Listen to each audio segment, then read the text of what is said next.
We have shown in our series so far the full extent of the falsehoods, the mendacities, the hate-mongering, and warmongering that fill the chapters of Muhammad's Quran. To understand the reasons for all of the above characteristics, we must understand Muhammad's background, which would explain his psychological profile. You are correct, of course, since to fully understand Muhammad, his sayings and his deeds, one must study his formative life and his experiences as he grew up. Everything he did in his life depended entirely upon his upbringing and the influences of the people who took care of him as he matured. Muhammadans tell us all kinds of myths and fairy tales about the childhood of their religious founder Muhammad. The reality is that these are no better than make-believe stories and fables old women tell their grandchildren. Unfortunately, these stories have been adopted into the mainstream of Muhammadan Islam as irrefutable fact.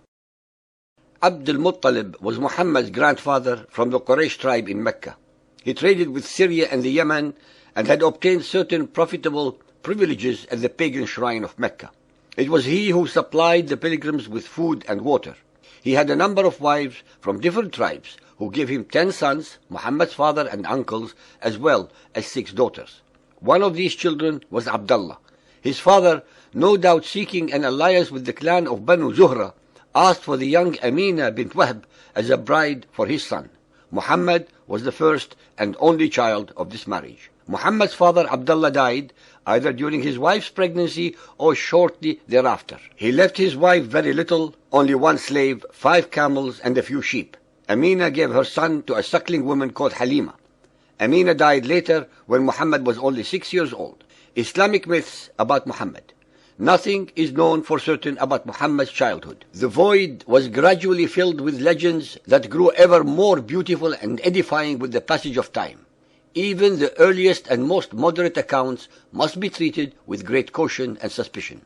When Muhammadan Islam became the religion of a powerful empire, precepts were needed to regulate social life. Divergent opinions and interests naturally existed. Political parties also grew up, centered around Muhammad's family and companions. In addition, a great many people, impelled by curiosity, piety, or even historical interest, demanded information about Muhammad's life. Men began to appear who were professional repositories of traditions, actually inventors of stories. They would spread a tale to satisfy this curiosity or that piety, or to provide a ruling as occasion demanded. For Muhammad's deeds and sayings had an exemplary value. Like the modern historians, the keepers of tradition were expected to quote their sources, but these were oral ones. Such a story came from such a one, who in turn heard it from another, and so on all the way back to one of Muhammad's contemporaries who had seen him or had heard him say it. It was, of course, a very simple matter to make up false traditions, the Arabic word hadith meaning narratives, to support one's own party or opinion. The Muhammadan records show that the great Arab historians and jurists knew this perfectly well. They tried to do away with the false traditions, those, for example, where the chain of authority cited was manifestly impossible. But they made no claims to any degree of certainty. Instead, they were content to repeat contradictory traditions on the same subject, one after the other, quoting their sources for each. It was up to the reader to decide which one he liked to believe. But Allah knows best, they would often add. The oldest collections of historical traditions available to us date from about 125 years after Muhammad's death. Much imagination had gone to work in the meantime, and yet many facts can be established. As the parties who differ most widely are agreed on the main events of Muhammad's life. Unfortunately, there are many points on which we are very far from certain.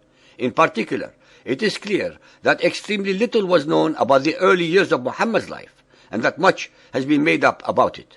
According to the Qurayshites' custom, the young Muhammad had a nurse from a nomadic clan. In this way, it was thought the children of the Quraysh would be filled with the pure air of the desert and grow strong. Muhammad's mother died when he was 6 years old. His grandfather, the venerable Abd al-Muttalib, who was then 80 years old, took him to live with him, but he died 2 years later. Muhammad was then taken by one of his uncles, Abu Talib. He was a merchant in comfortable circumstances and is said to have been the person who took over the leadership of the Hashim clan. Muhammad seems to have remained a bachelor for longer than was usual among his people. This is virtually all we know about the childhood and young manhood of Muhammad, at least from the earliest sources before the proliferation of legends and myths of all kinds grew out of all reasonable control. No matter what the facts of his upbringing are, what we have on hand is more than enough to build a realistic picture of Muhammad's childhood and upbringing. It is clear that from the very beginning he did not have an auspicious start to life. Muhammad was totally deprived of any parental love and affection, as well as the security and warmth of belonging. Neither his soul nor his body were properly nourished. He was not necessarily attended to when he cried. He did not get picked up, hugged, cuddled, and sweet loving words whispered in his ears. He did not have a father figure to love him, guide him, play with him, and make him feel protected and secure. He did not have the love and warmth of his mother's body and sense of belonging that every child needs. It is impossible for a surrogate mother, a grandfather, or an uncle to show as much love, affection, understanding, and comprehension of a child as a father and mother. Any child growing under these desolate spiritual and physical deprivations cannot and will not mature into a humane and normal human being. Muhammad ended up as a spiritually empty vessel with no understanding of love, compassion, or mercy. His condition in modern medical terms is that of pathological narcissism. In verse after verse in the Quran, it is always towards Muhammad that they point. Allah is only used as the divine threatening whip to put his followers in line.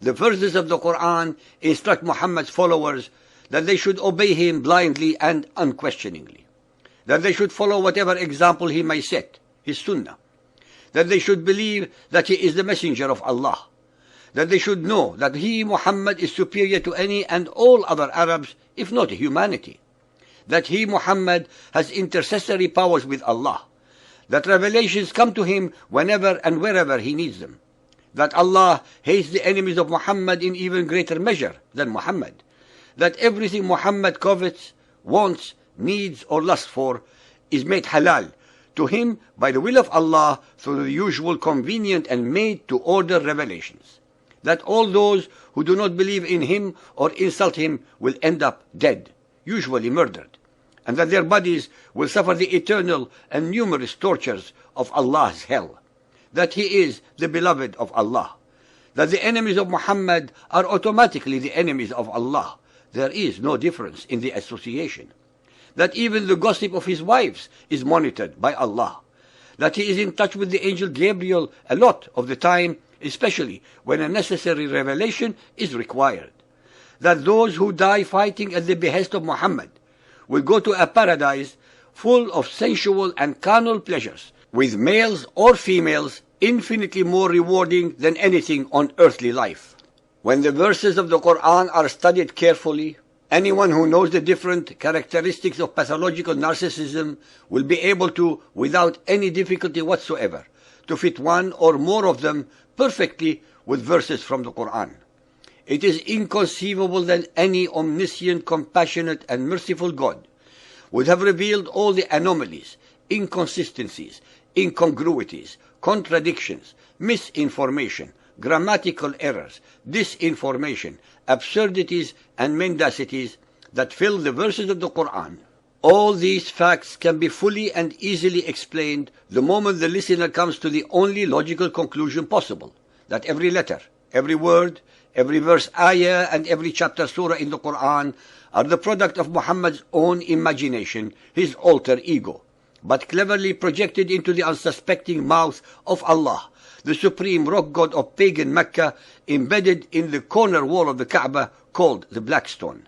Hence, Allah, the rock god of pagan Arabia, and the Quran is not and cannot be the god of Israel, of Christianity, of Zoroaster, or anybody else.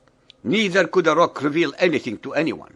The conundrum is now immediately and very logically resolved. The Quran is not divine. Muhammad, Allah, Gabriel, and Satan are all one and the same, Muhammad himself.